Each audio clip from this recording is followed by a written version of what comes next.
नमस्कार प्रिय होमिओपाथ बंधुगण।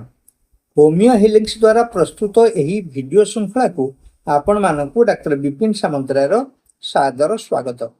बंधुगण, बहु महामान्य चिकित्सकगण होमिओपाथीर विभिन्न विभाग बा असुस्थता पाए केतेक प्रमुख औषध मानकर ट्रायल्स बा त्रिशखा मानकर वर्णना कर जाइछन्ति। यार अर्थ कौनसी एक अवस्था पाए अनेक औषध मानक मध्यरे यही तीनिटी औषध प्रमुख भाव में उभा होता यार माने या नुहे जे यह व्यतीत अन्य औषध माने निर्देशित हेबे नाही।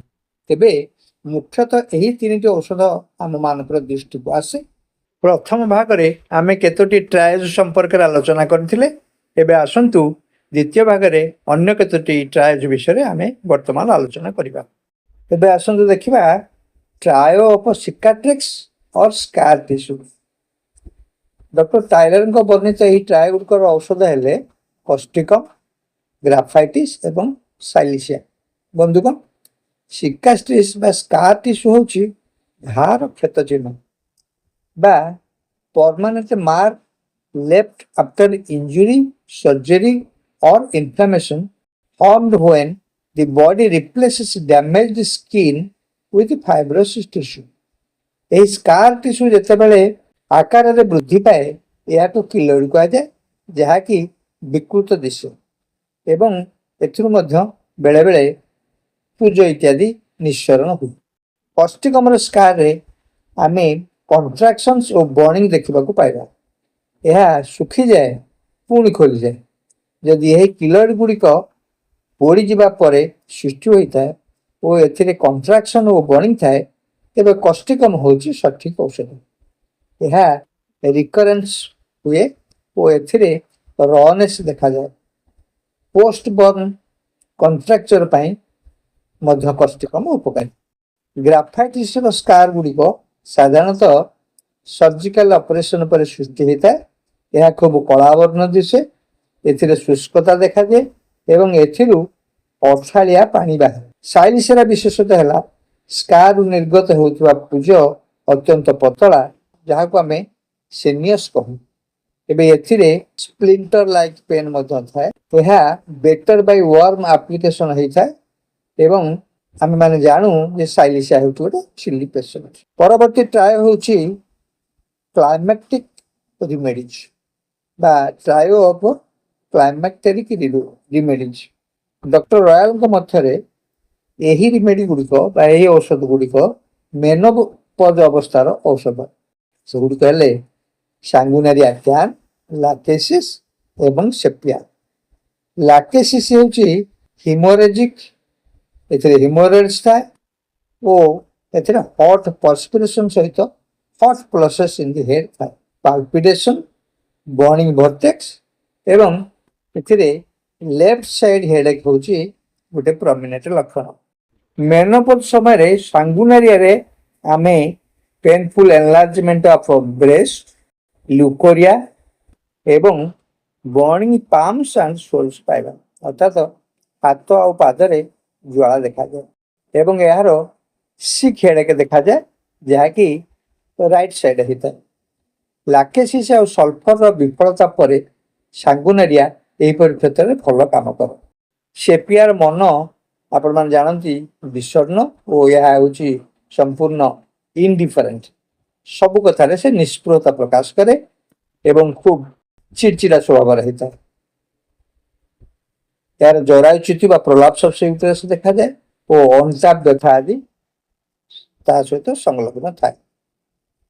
परवर्ती ट्राय होची आग्रावेशन फ्रॉम कोल्ड अर्थात ठंडार वृद्धि। यही ट्राय नाश देइछन्ति तीनोटी औषध सेगुड़िक हेले साइलिसिया, हिपरसल्फ एवं ट्यूबरकुलिनम। ये तीनोटी औषध साधारणतः ठंडा प्रति अति स्पर्शकातर होता एवं एमानक लक्षण सब ठंडार वृद्धि पाता है।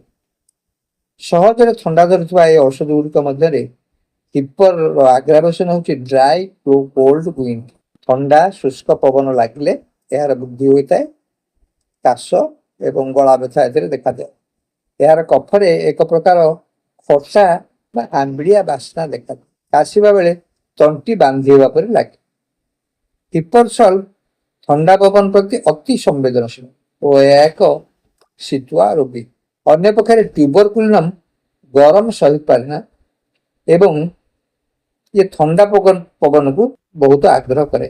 ମାତ୍ର ଥଣ୍ଡା ପବନ ଦେହରେ ବାଜିଲେ ତାକୁ ଥଣ୍ଡା ଧରେ। ଏହାର ଟନସିଲ ଓ ଉପର ଛାତିରେ ପ୍ରଭାବ ଦେଖାଦିଏ। ଲେଫ୍ଟ ଲଙ୍ଗର ଅପର ଲୋବକୁ ଏହା ଆକ୍ରାନ୍ତ କରେ। ଟ୍ୟୁବରକୁଲିନମର ଏକ ପରିଚୟକ ଲକ୍ଷଣ ହେଲା ଲୁଜିଂ ଫ୍ଲେଶ ହ୍ୱାଇଲ ଇଟିଂ ୱେଲ, ଅର୍ଥାତ୍ ଏହା କ୍ଷୁଧାତୁର ଓ ଖୁବ୍ ଖାଏ, ମାତ୍ର ତାର ଦେହରେ ଲାଗେ ନା। ଶରୀର ଜୀର୍ଣ୍ଣ ଶୀର୍ଣ୍ଣ ହୋଇଥାଏ। ଏହା ମଧ୍ୟ ଏକ ଟ୍ୟୁବରକୁଲାରମିଜମ ଔଷଧ। ସାଇଲିସିଆ ଥଣ୍ଡା ହେତୁ କଫ କାଶ ହୁଏ। ଏହାର କଫରେ ଦୁର୍ଗନ୍ଧ ଥାଏ। ସାଇସ୍ଥ ଅବସ୍ଥାରେ ପଲସେଟିଲା ପରି ଏହାର କାଶ କଫ ବୃଦ୍ଧି ପାଏ। ମନେ ରଖିବେ, ସାଇଲିସିଆକୁ ପଲସେଟିଲାର କ୍ରନିକ ବୋଲି କୁହାଯାଏ ଏବଂ ଏମାନେ ପରସ୍ପରର ପରିପୂରକ ଅଟନ୍ତି। ଟୀକା ନେବା ପରେ ଏହାର କାଶ ବା ଅନ୍ୟାନ୍ୟ ରୋଗର ଉଦ୍ଭବ ହେଲେ ସାଇଲିସିଆ ଭଲ କାମ କରେ। ଯେଉଁମାନେ ପଥର କଟାଳି ବା ପଥର କାଟିବା କାମରେ ନିଯୁକ୍ତ ଥାନ୍ତି, ସେମାନେ ଧୂଳି ବାଲିକୁ ଶ୍ୱାସରେ ଗ୍ରହଣ କରିବା ଯୋଗୁଁ ନିମୋକୋନୋସିସ୍ ରୋଗରେ ଭୋଗନ୍ତି ଏବଂ ସେମାନଙ୍କର ଶ୍ୱାସକଷ୍ଟ ଦେଖାଯାଏ। ଏହି କ୍ଷେତ୍ରରେ ସାଇଲିସିଆ ହେଉଛି ଏକ ପ୍ରମୁଖ ଔଷଧ। ଅନ୍ୟ ଟ୍ରାଏଟ୍ ହେଲା ଟ୍ରାୟୋ ଅଫ୍ କଣ୍ଡାଇଲୋମାଟା ବା ୱାର୍ସ।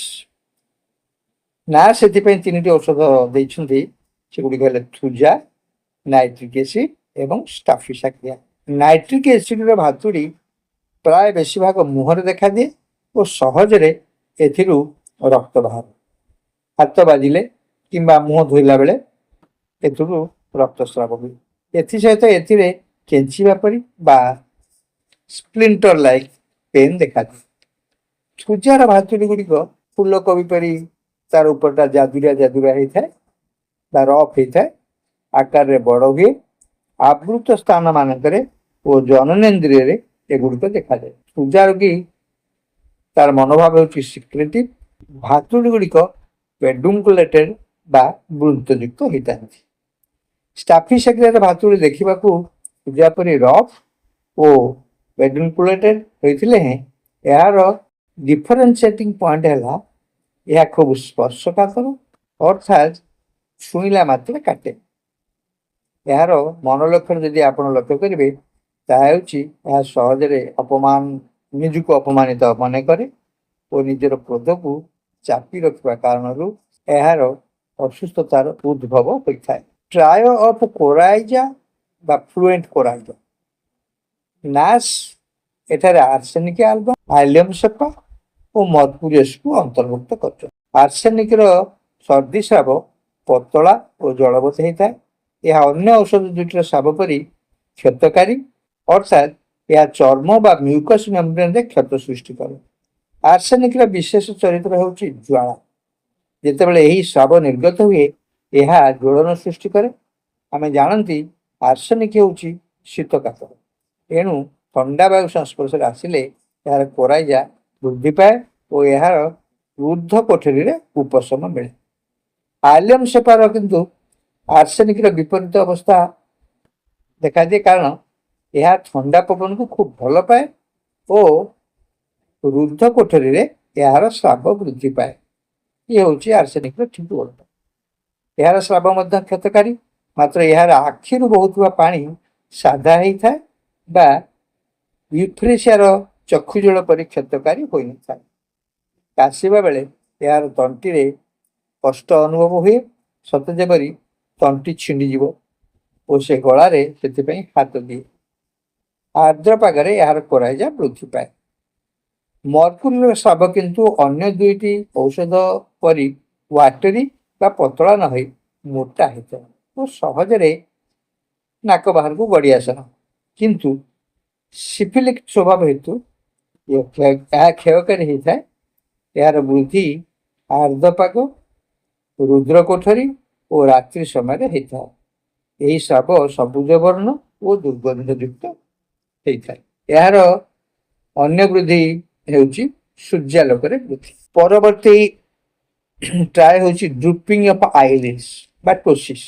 ଡକ୍ଟର ଏମ୍.ଏଲ୍. ଟାଇଗର ଯେଉଁ 3ଟି ଔଷଧକୁ ଏଥିରେ ଅନ୍ତର୍ଭୁକ୍ତ କରିଛନ୍ତି, ସେମାନେ ହେଲେ ଅଷ୍ଟିକମ୍, ଜେର୍ସିମିୟମ୍ ଏବଂ ସେପିଆ। ବନ୍ଧୁଗଣ, ଆଖି ପତାର ମାଂସପେଶୀ ଗୁଡ଼ିକ ପାରାଲିସିସ୍ ହେତୁ ପତା ପଡ଼ିଯାଏ ଓ ରୋଗୀ ଆଖି ପତା ଟେକିପାରେ। ଏଥିପାଇଁ ଆମେ ଏହି ତିନିଟି ଔଷଧର ଲକ୍ଷଣମାନଙ୍କ ଆଲୋଚନା କରିବା। ସେପିଆରେ ସାର୍କୁଲେସନର ଷ୍ଟାସିସ୍ ଦେଖାଯାଏ ଏବଂ ଏହା ସବୁ କାମ ପାଇଁ ଇଣ୍ଡିଫରେଣ୍ଟ ହେଇଥାଏ। ତାର ମନୋଭାବ ବହୁତ ଚିଡ଼ଚିଡ଼ା ଥାଏ। ଏଥିରେ ୟୁଟେରାଇନ୍ ପ୍ରୋଲାପ୍ସସ୍ ଦେଖାଦିଏ ଏବଂ ଏହା ଏକ ଚିଲି ଔଷଧ ବା ଶୀତକାତର ଔଷଧ ଓ ମେନୋପଜ୍ ସମୟରେ ଏହାର ବିଶେଷ ଲକ୍ଷଣମାନ ପ୍ରକାଶ କରେ। ଜେଲସିମିଆମ ହେଉଛି ଡଲ୍, ଡ୍ରାଉଜି ଏବଂ ଡେବିଲିଟି। ତାର ଆଖି ପତା ଗୁଡ଼ିକ ହେଭି ଲାଗେ, ଭାରି ଭାରି ହେଇ ପଡ଼ିଯାଏ। ଟ୍ରେମର ଅଫ୍ ମସଲ୍ସ ଦେଖାଯାଏ। ଉଚ୍ଚ ରକ୍ତଚାପ ଥାଏ। ଏହାର ଅକ୍ସିପିଟାଲ ହେଡେକ୍ ଆଗ୍ରାଭେସନ୍ ଫ୍ରମ୍ ସନ୍ ହିଟ୍ ଥାଏ। ଏହି ରୋଗୀ ଏକାନ୍ତରେ ରହିବାକୁ ଇଚ୍ଛା କରେ। ଏହାର ଷ୍ଟ୍ରାବିସ୍ମସ୍ ଓ ଡିପ୍ଲୋପିଆ ମଧ୍ୟ ଏଥିରେ ଦେଖାଯାଏ। କଷ୍ଟିକମ୍ ଥଣ୍ଡାରୁ ଏକ୍ସପୋଜର ହେଲେ ତାର ବୃଦ୍ଧି ହୁଏ। ରାଇଟ୍ ସାଇଡ୍ରେ ବେଶୀ ଦେଖାଦିଏ। ଏକ୍ସଟ୍ରିମିଟିରେ କଣ୍ଟ୍ରାକ୍ସନ୍ ଦେଖାଯାଏ। ବର୍ଣ୍ଣିଂ, ରନେସ୍ ଏବଂ ସୋରନେସ୍ ଏହାର ସାଥୀ ହେଇଥାଏ। କୌଣସି ମାନସିକ ଦୁଃଖ ବା ସକ୍ ଯୋଗୁଁ ଏହାର ବୃଦ୍ଧି ହୁଏ। ଏହାର ପାରାଲିସିସ୍ ଅଫ୍ ସିଙ୍ଗଲ ପାର୍ଟସ୍ ଆମେ ଦେଖିବାକୁ ପାଉ ଏବଂ ଏହା ଏକ ରାଇଟ୍ ସାଇଡ୍ରେ ରିମେଟ୍। ଏବେ ଆସନ୍ତୁ ନାର୍ସଙ୍କର ଆଉ ଗୋଟେ ଟ୍ରାଏଲ୍ ଦେଖିବା, ଏକ୍ସପେକ୍ଟୋରେସନ୍ ପ୍ରଫ୍ୟୁଜ୍ ଆଣ୍ଡ ଷ୍ଟ୍ରିଙ୍ଗି। ଏଥିରେ ଅନ୍ତର୍ଭୁକ୍ତ ଅଛନ୍ତି କାଲିବାଇକ୍ରମ୍, ହାଇଡ୍ରାଷ୍ଟିସ୍ ଏବଂ କ୍ରୋକସ୍ କାକ୍ଟାଇ। କାଲିବାଇକ୍ରମ୍ ହେଉଛି ଗୋଟେ ସିଫିଲିଟିକ୍ ଔଷଧ। ଏହାର ନାକରୁ କ୍ରଷ୍ଟ ଏବଂ କ୍ଲିଙ୍କର୍ସ ଡିସଚାର୍ଜ ହୁଏ, which has got a very bad smell ଏବଂ ଏଗୁଡ଼ିକ ଡିସଚାର୍ଜ ଷ୍ଟ୍ରିଙ୍ଗି ହେଇଥାଏ, ଅର୍ଥାତ୍ ସୂତା ପରି ଲମ୍ବିଯାଏ ଏବଂ ଅଠାଳିଆ ହେଇଥାଏ। ଏହା ଫ୍ରଣ୍ଟାଲ ସାଇନସ୍କୁ ଆଫେକ୍ଟ କରେ। ଡିସଚାର୍ଜ ଗୁଡ଼ିକ ୟେଲୋଇସ୍ ଗ୍ରୀନ୍ ଏବଂ ଅଫେନ୍ସିଭ୍ ହୋଇଥାଏ। ପୋଷ୍ଟ ନାଜାଲ ଡିସଚାର୍ଜେସ୍ ହୁଏ। ଏହାର ଉଭୁଲା ପାଣି ଭର୍ତ୍ତି ହେଲା ଥଳି ପରି, ଯେମିତି ରଷ୍ଟକ୍ସ ଆମେ ଦେଖୁ ସେମିତି ସେ ଓହଳି ପଡ଼ିଥାଏ ଏବଂ ସବୁବେଳେ ରୋଗୀ ସ୍ନଫଲ୍ କରେ ବା ନାକ ସୁଁ ସୁଁ କରେ। ହାଇଡ୍ରାଷ୍ଟିସ୍ର ଡେବିଲିଟି, ଇମାସିଏସନ୍ ଆଉ ଲସ୍ ଅଫ୍ ଆପିଟାଇଟ୍ ଆମେ ଦେଖୁ। ସେ ନିଜକୁ ବହୁତ ଏକ୍ସଜଷ୍ଟେଡ୍ ଫିଲ୍ କରେ, ବିଶେଷ କରି ବୟସ୍କ ଲୋକମାନେ, ଏବଂ ମ୍ୟାଲିଗ୍ନାଣ୍ଟ କେସ୍ ଗୁଡ଼ିକରେ ଏହା ବହୁତ ଉପକାରୀ ହୋଇଥାଏ। ଏହାର ଡାଇଜେସନ୍ ବହୁତ ଦୁର୍ବଳ ହୋଇଥାଏ। ପେଟରେ ଶୂନ୍ୟବୋଧ ବା ଖାଲିପଣ ଲାଗେ। ଏହାର ଡିସଚାର୍ଜ ରଙ୍ଗ ହେଉଛି ଗୋଲ୍ଡେନ୍ ୟେଲୋ ଏବଂ ଷ୍ଟ୍ରିଙ୍ଗ। କାଲିବାଇକ୍ରମ୍ ପରି ଏହା ଗ୍ରୀନିଶ୍ ହେଇନଥାଏ। ଏହାର ବାମ ପଟରେ ମାଡ଼ି ଶୋଇଲେ ବୃଦ୍ଧି ହେଇଥାଏ। କ୍ରୋକସ୍ କାକ୍ଟାଇ। କ୍ରୋକସ୍ କାକ୍ଟାଇର ଗଳାରେ ଅଠାଳିଆ କଫ ଲାଗି ରହିଲା ପରି ଲାଗେ। ରୋଗୀ ବାରମ୍ବାର କାଶି କାଶି ତାକୁ ବାହାର କରିବା ପାଇଁ ଚେଷ୍ଟା କରେ। ଏପରିକି କାଶି କାଶି ବାନ୍ତି ହେଇଗଲେ ତାକୁ ଆରାମ ଲାଗେ, ସତେ ଯେମିତି ସେଇ କଫ, ଅଠାଳିଆ କଫ ଗୁଡ଼ିକ ଗଳାକୁ ତାକୁ ଷ୍ଟ୍ରାଙ୍ଗଲ୍ କରେ ବା ରୋଧି ଦିଏ। ବହୁ କଷ୍ଟରେ ସେ କାଶି କାଶି ବାନ୍ତି କରିବା ଦ୍ୱାରା ତାକୁ ଆରାମ। ବନ୍ଧୁଗଣ, ଏକାଧିକ୍ରମେ ଭିଡ଼ିଓଟି ଲମ୍ବା ହେଇଯାଇଥିବା ଦୃଷ୍ଟିରୁ ବର୍ତ୍ତମାନ ଆମେ ଏଠି ବିରାମ ନେବା ଏବଂ ପରବର୍ତ୍ତୀ ଅଧ୍ୟାୟରେ ଅନ୍ୟାନ୍ୟ କେତେକ ଟ୍ରାଏଲ୍ସ ଆମେ ଆଲୋଚନା କରିବା।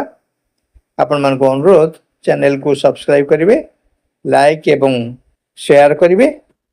ଆପଣ ଏହି ଭିଡ଼ିଓକୁ ଦେଖିଥିବାରୁ ଆପଣମାନଙ୍କୁ ସମସ୍ତଙ୍କୁ ଧନ୍ୟବାଦ। ରହୁଛି, ନମସ୍କାର।